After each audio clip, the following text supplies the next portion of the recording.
हम माने कि हमारी झीलें वापस स्वच्छ, तरोताज़ा, निर्मल हो पाएंगी या नहीं? नहीं, हम हमारी झीलों को बचा पाएंगे अगर हम इसको साइंटिफिक वे में ट्रीट करेंगे। इसमें जनता को जुड़ना पड़ेगा, ऐसे डॉक्टर्स को जुड़ना पड़ेगा, और उसके बाद में एक तरह से लेक वॉरियर्स को जुड़ना पड़ेगा इसके अंदर बचाने के लिए, और हमारी लेक्स बच सकती हैं। हमने बड़े तरीके देखे इस चीज़ को लेक बचाने के लिए कि भाई क्या करें, हमारी इतनी गंदी ये हो रही है। 1970 के करीब मुझे याद है, 1971 के अंदर स्वरूप सागर, फिर उसके बाद रंग सागर, उसके बाद में पिछोला, लेक पैलेस के चारों ओर पूरा एक पार्ट था जलकुंभी का। लेकें बिल्कुल पानी दिखता नहीं था, खाली पीछे के पोर्शंस के अंदर था। इवापोरेशन ज़्यादा था, वेक्टर्स, ये जो जानवर, ये जो मच्छर और ये और वो बहुत ज़्यादा हो रहे थे, और पानी गंदा हो रहा था। जबकि जब पानी बहुत ज़्यादा गंदा हो, बहुत ही ख़राब हो, तो ये जो प्लांट है वाटर हाइसिंथ, ये इसको प्यूरिफाई करता है, ये सारी गंदगी को अपने अंदर निचोड़ता है और अपने के अंदर ले लेता है, जिससे कि जलकुंभी बड़ी होती है। और ये एक एक्सट्रैक्शन का, अब मान लो इसका एक नेचर ने प्रोसेस रखा है, लेकिन नेचर कब तक लड़े। हमारे यहाँ जलकुंभी, मेरे पास में फोटोग्राफ्स हैं पुराने, 6-6, 7-7 फीट ऊंची जलकुंभी हुआ करती थी। एक जलकुंभी का पौधा 1 स्क्वायर मीटर के अंदर होता था उसकी जड़ें। उस टाइम में बात चली कि नहीं भाई, हमारे ये सारे एफर्ट्स फेल हो रहे हैं। 20-20, 30-30 लेबर्स लगा रखे हैं ऑन रिकॉर्ड, वो कहाँ काम करते हैं ये पता नहीं, लेकिन लेक के नाम पे हैं वो। तो हम लोगों ने सोचा क्या करते हैं, यही हमारे प्रोफेसर और सबों के साथ में बैठ गए, क्या इसका कोई बायो कंट्रोल है? नेचर के अंदर जलकुंभी तो हर जगह है और उसके ऊपर नेचर ने कंट्रोल कर रखा है, यहाँ पर यूँ ऐसा क्या हो रहा है? तो फिर जब उस पर स्टडी की तो पता पड़ा कि बहुत सारे वीवल्स हैं, बहुत सारे बीटल्स हैं, बहुत सारी फंजाई हैं दुनिया के अंदर जो कि इसको कंट्रोल में रखती है, जिसका जहाँ ओरिजिन है इसका ब्राज़ील और अमेरिका के अंदर, तो वहाँ जो है क्या कहते हैं, वहाँ पर ये कंट्रोल में रहती है। तो हमारे यहाँ क्यों नहीं कंट्रोल में रहती? तो पता पड़ा कि इसका प्रेडेटर अपने यहाँ नहीं है जो इसको खाए।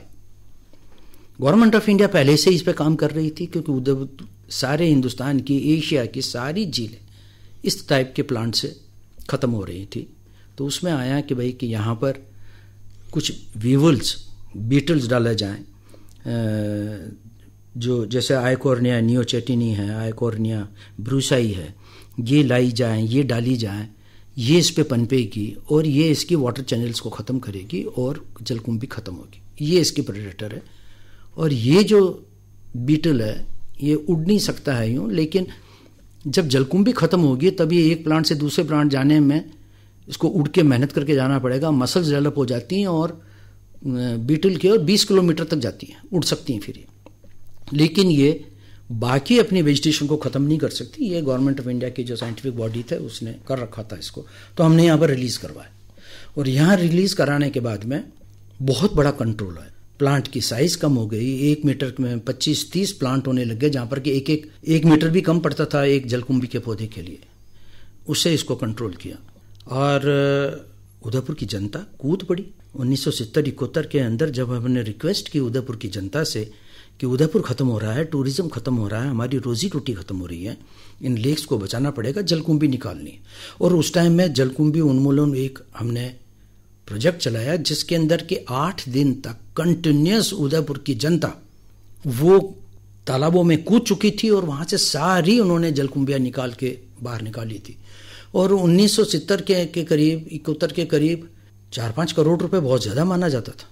उस टाइम में यहाँ से गवर्नमेंट ने प्रोजेक्ट भेजा था सेंट्रल गवर्नमेंट को कि भाई कि जलकुंभी उन्मूलन के लिए हमें एक प्रोजेक्ट दिया जाए। वहाँ से जब एक्सपर्ट्स आए तो 7 दिन में उदयपुर की जनता ने सारी जलकुंभी बाहर निकाल करके फेंक दी थी, खड्डों में डाल दी थी उसको। लेक्स बिल्कुल नीट एंड क्लीन थे। वो ऑफिसर्स आए, उन्होंने कहा ये तो लेक्स क्लीन है, कौन सी जलकुंभी हटाना चाहते हैं। ये एक तरीका था। लेकिन 90-95 तक भी जलकुंभी तो काफ़ी रही। उसके बाद में हमने ये तो मैनुअल रिमूवल उतना कब तक निकालोगे आप, कब तक आप उसमें कूदोगे।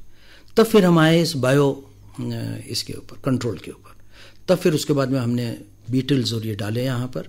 उसके बाद में कंट्रोल हुई। उसके बाद में कॉन्स्टेंटली ये हुआ कि भाई जैसे ही छोटा पौधा निकल जाए उसको निकाल करके बाहर निकाल दो। और हमने बड़ी मुश्किल से जलकुंभी पे कंट्रोल पाया। आज तक एजेंसीज लगी हुई हैं। मुझे बहुत खुशी होती कि झील संरक्षण के इन सब चीज़ों से करने से उदयपुर की पब्लिक जागृत हुई, बहुत सारे ग्रुप्स अलग अलग जगह खड़े हो गए जो कि लेक्स को बचाने लगे, और वो सबसे लेक्स को बचाने में सबसे बड़ा हाथ उन्हीं का है। डॉक्टर राजदान, अभी भी सीवेज की समस्या खत्म नहीं हुई। पिछोला के आसपास बहुत सारा पानी सीवेज का अभी भी पिछोला में आता है, इसको लेकर आप क्या करें? हम लोगों ने जो अभी नई कलेक्टर महोदय आई थी, तो उन्होंने आते ही उन्होंने कहा था कि भाई उदयपुर की सबसे बड़ी प्रॉब्लम्स क्या हैं। तो उनको यहाँ पता पड़ा कि लेक्स में पोल्यूशन बहुत ज़्यादा है। तो हम लोगों ने उसके साथ में एक तो लेक्स के लिए उन्होंने बुलाया कि भाई कैसे कर सकते हैं, मुझे ये बताओ कि अभी अपन क्या कर सकते हैं। तो हमने उनको 2 चीज़ें दी थी। एक तो लेक, क्योंकि लेक सूख रही है अभी, ये मैं भी 1.5 साल पुरानी बात बता रहा हूँ, तो हम इजीली देख सकते हैं कहाँ कहाँ से लीकेज हो रहा है, उसको रोका जाए। जो सीवरेज लाइन भी टूट करके कितनी जगह से लीक होकर के ओवरफ्लो होकर के लेक में वापस चली जाती है। तो उन्होंने कहा कि आप इसके ऊपर देखिए और मुझे रिपोर्ट दीजिए, और एक ग्रुप बनाया पूरा का पूरा, जिसमें गवर्नमेंट ऑफिशियल्स थे, तहसीलदार थे, सब थे, और राउंड ले लेकर के हमने वो पॉइंट चुने जिनको कि रिपेयर किया गया। लेकिन जब बाद में और पानी लेवल नीचे हुआ तो नीचे और ज़्यादा निकले जहाँ से कि पानी आता है। छोटी लेक्स का हमने कहा था कि उदयपुर के चारों ओर छोटी लेक्स हैं, करीब 100 के करीब थी वो, और उसमें से हमने लड़ करके कोर्ट के थ्रू 45 तो कम से कम हमने ये करवाई कि भाई कि इनको बचाया जाए। उनके ऊपर आज तक काम नहीं हुआ है। इन लेक्स की इतनी दुर्दशा है कि लगभग आप जो बता रहे हैं लेक्स, इनमें से लगभग 70% लेक्स पर तो कब्जा हो चुका है, आसपास मकान बन चुके हैं और इनका कैचमेंट एरिया बिल्कुल भी नहीं बचा है। और अब उन लेक्स को धीरे धीरे खत्म करके लोग उसमें खेती भी करने लग गए। यानी पहला प्रोसेस ये होता है कि आप लेक के अंदर खेती चालू कीजिए, उसके बाद फिर जब उसमें पानी भर जाता है तो शोर मचाइए कि हमारे घर डूब रहे हैं, और उसके बाद इस लेक को खत्म कीजिए। तो इस प्रोसेस में इंक्रोचमेंट भी बहुत हुआ है और बहुत सारा निर्माण भी इन झीलों, छोटी मोटी झीलें जो आप कह रहे हैं, इसका एक बहुत अच्छा प्रमाण है रूपसागर लीक जो है वो उदयपुर यूनिवर्सिटी या राजस्थान यूनिवर्सिटी कहते हैं, जिस टाइम एक पहले राजस्थान यूनिवर्सिटी था, फिर उसके बाद में एक उदयपुर यूनिवर्सिटी अपना बना रही है। ये उनकी लेबोरेटरी थी फॉर लेक्स, इतना काम होता था। एनक्रोचमेंट हुआ और इसमें उदयपुर की जो ग्रीड से भरी हुई, लालच से भरी हुई जो कुछ जनता है, कुछ बिजनेसमैन हैं, उनसे रिलेटेड फिर उनके ऑफिसर्स हैं, इन सबों का एक बहुत बड़ा ग्रुप बनता है जो कि आपको कहीं काम करने नहीं देता। रूपसागर तो एक छोटी सी लेक थी, पिछोला के ऊपर पीछे 2 सड़कें होने के बाद भी, रिंग रोड होने के बाद भी एक नई रिंग रोड बनाई गई। यहाँ की जनता इन्वॉल्व थी उसमें, बहुत सारे यहाँ के बिजनेसमैन इन्वॉल्व थे। उन्होंने वो रिंग रोड बना करके और उसके पीछे अब लास्ट ईयर उन्होंने पूरी की पूरी भराई कर दी। आज तक आप देखेंगे कि उसके अंदर उस एरिया में आज तक मकान उतने बने नहीं थे, क्योंकि सबों को पता था कि लेक्स फुल होते ही वहां तक पानी पहुंचता है, दलदल हो जाता है, मकान टिकेंगे नहीं, तो वो जो है वो नहीं बना रहे थे। लेकिन अब इन्होंने जो एक छूट दे दी और उन सबों ने मिलकर के वहां पर उसको बनवाया।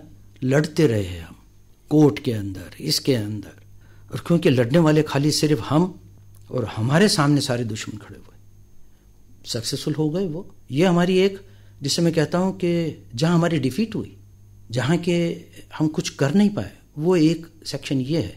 33% ऑफ द पिछोला लेक को उन्होंने छोटा कर दिया। आज नहीं, आप देखेंगे 10 साल के अंदर हम पर बिल्डिंग्स बन जाएंगी, बड़ी बड़ी बिल्डिंग्स बन जाएंगी, होटल्स बन जाएंगे। डॉक्टर राजदान, इतने विरोध के बावजूद फतेह सागर के चारों तरफ, खासतौर पर पीछे जो है जिसे रानी रोड कहा जाता है, ये सड़क क्यों बन गई? ये सड़क बननी नहीं चाहिए थी। कोर्ट में भी गए हम, सारे गए, लेकिन क्या होता है कि उस टाइम के अंदर कोर्ट कागजों को देखती है, कोर्ट गवर्नमेंट के ऑर्डर्स को देखती है कि अगर गवर्नमेंट ने परमिशन दे रखी है तो भाई उसने तो दे दी परमिशन, अब क्या किया जाए उसके ऊपर, उसके अगेंस्ट में नहीं जाती यूजुअली। और हम लड़ते रहे इस चीज़ के लिए, वो बहाने बनाते रहे कि साहब मेले लगते हैं, ये लगते हैं, सड़क चौड़ी होनी चाहिए, ये तो ग्रीन टेररिस्ट हैं, ये तो उदयपुर को बढ़ना देना नहीं चाहते। फतेह सागर लेक को छोटा कर दिया, अप्रोच लोगों की ठीक कर दी जहाँ पर इनके होटल्स बनेंगे। खुद गवर्नमेंट ने ऑर्डर्स निकाले कि भाई कि हम जितने भी खसरे हैं वहाँ उन सबों को मिला करके एक करना चाहते हैं। किसी को ऑब्जेक्शन तो नहीं है। सबसे पहला ऑब्जेक्शन तो गवर्नमेंट को, यूआईटी को होना चाहिए था कि भाई यूआईटी की ज़मीन उसके नीचे है, गवर्नमेंट की ज़मीन उसके नीचे है, लेक की ज़मीन उसके नीचे है। सबसे बड़े ऑब्जेक्शन तो उनका होना चाहिए था। वो पब्लिक से कह रहे हैं आप तो नहीं है, हम तो इसको एक कर रहे हैं, और उन्होंने एक कर दिया क्योंकि पार्टनरशिप हो जाती। लेकिन आज भी, अब जिस हालत के अंदर भी है, इसको बचाना बहुत ज़रूरी है। और ये तब भी बचेगी जबकि पब्लिक पार्टिसिपेशन होगा, पब्लिक एजुकेट होगी, कि हम तो निकल जाएंगे इस दुनिया से, लेकिन हमारे जो आगे की जो जनरेशन्स आने वाली हैं, क्या वो उदयपुर में रहने लायक होंगी? उदयपुर बचेगा? उदयपुर की लेक्स बचेंगी? उनको जीने का कोई यहाँ पर वो होगा? ये सब चीज़ें देखते हुए जब तक पब्लिक नहीं उठे। डॉक्टर राजदान, जहाँ पब्लिक का जिक्र करें, ये बात मान के चलिए कि उदयपुर के जो लोग रहने वाले हैं, यहाँ जो घूमने भी आता है, हर व्यक्ति चाहता है कि यहाँ झीलें रहें, अच्छी रहे, स्वस्थ रहे, यहाँ पेड़ हो, सब कुछ हो। यानी पब्लिक की इच्छा तो झीलों को बचाने और इनका पानी निर्मल हो, ऐसी इच्छा है। तो कुछ चंद लोग या जिनके निजी या आप जैसे कह रहे हैं कमर्शियल स्वार्थ हो सकते हैं, इस वजह से हो सकता है ये सारी गड़बड़ियां हुई हों, तो इनको नियंत्रित कर आगे झीलों का और निर्मलीकरण हो सके, इसके लिए आप क्या सोचते हैं? उसके अंदर ये है, क्या कहते हैं कि पहले तो हमारे ब्यूरोक्रेट्स एजुकेट होने चाहिए, पब्लिक एजुकेट होनी चाहिए। यहाँ एक प्रश्न और उठता है कि जैसे कि टूरिस्ट इंडस्ट्री, मान के चलिए कि उदयपुर की जो टूरिस्ट इंडस्ट्री वो झीलों पर ही निर्भर है, तो कोई अतिशयोक्ति नहीं होगी, बहुत बड़ा आकर्षण है। और ज्यादातर गेस्ट हाउस या होटल्स जो बने हैं वो झीलों के किनारे भी हैं, खासतौर पर पिछोला वाले इलाके में। तो ये लोग झीलों के जरिए अपनी कमाई कर रहे हैं, तो इनका कोई फर्ज आप नहीं मानते बनता है कि वो अपनी कमाई का कुछ पैसा उन झीलों पर भी लगाए, उनकी सफाई में भी लगाए? बहुत जरूरी है अगर ये थिंकिंग आती है तो। लेकिन मैं इन होटल इंडस्ट्रीज वालों को इनको उतना ब्लेम नहीं करता।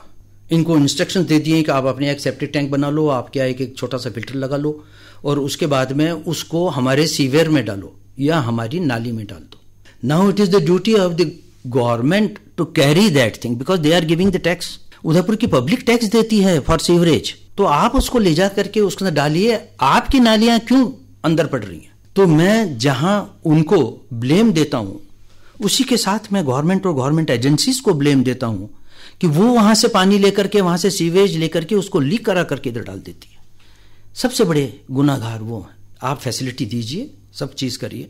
और मैं जहां तक कहता हूं कि उदयपुर के चारों ओर आगरा ताजमहल के लिए फेमस है, सारी दुनिया से ताजमहल को देखने आते हैं, लेकिन ये कहीं नहीं है कि ताजमहल के ऊपर होटल बने। ताजमहल के से जहां से ताजमहल दिखे वहां होटल हो तो वो ज्यादा चलेगी। आप देखिए आगरा के अंदर दूर दूर तक होटलें बनी हुई हैं, वहां से वो दिखती तक नहीं है, लेकिन तो भी वो शहर चलता है, वो ताजमहल जिंदा है। अब आप एक सोच लीजिए कि ताजमहल के चारों ओर होटल बन जाए, खड्डे में होटल आ जाए, उसके बाद में उस ताजमहल की क्या ब्यूटी रहेगी? वो कि वो हाल हमारा है। हमारी लेक्स के चारों ओर अब होटल्स के लिए और इसके लिए परमिशन नहीं देनी चाहिए। लेक की पेरिफेरी को बचा के रखना है। लेक से जब आप पहाड़ों की ओर देखते हो, उस बीच में कोई एक ऑब्स्ट्रक्शन नहीं आना चाहिए और इन पहाड़ियों के ऊपर बहुत ज्यादा प्लांटेशन होना चाहिए, जिससे कि हम अपनी लेक्स को बचा सकें, पानी ला सकें।